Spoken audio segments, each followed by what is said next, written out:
দিকে এবং রিজিসাইড আরো একবার তাদেরকে এলিমিনেট হতে হলো। শুরুতে খুবই ভালো খেলেছিলেন রাউডির দিকে, এবার কিন্তু হেলিয়ন পুরোপুরি মাচুটা রেখে দিয়েছেন, স্মোক করে রাখা হয়েছে যাতে কিছুটা স্পেস তৈরি করতে পারেন। চমৎকার ফ্রি ফায়ার করলেন, নক বের করলেন একটা, আরো একটা নক। রাউডি কি বের করতে পারবেন? এলিমিনেশন এখনো পর্যন্ত সিকিউর করা পসিবল হয়নি, ফুটস্টেপ এখনো পর্যন্ত পাচ্ছেন না, ট্র্যাক হারিয়ে ফেলেছেন রাউডি।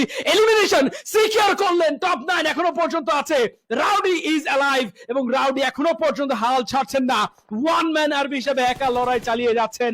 হেলিয়ন গিয়েছিল সেখানে এলিমিনেশনের নেশায়, তবে সেই নেশায় উন্মত্ত হয়ে হেলিয়ন গেমিং আরো একজন প্লেয়ারকে লুজ করলেন। রাউডি সুযোগ আছে তার কাছে, ইউটিলিটি ব্যবহার করা হচ্ছে। জোন একটু পরে প্রেসার দেওয়া শুরু করবে। টিম স্পিরিট তারা কি হিলিয়নকে আটকে রাখবার চেষ্টা করবে নাকি অন্য একটা জায়গা থেকে তারা আসবেন?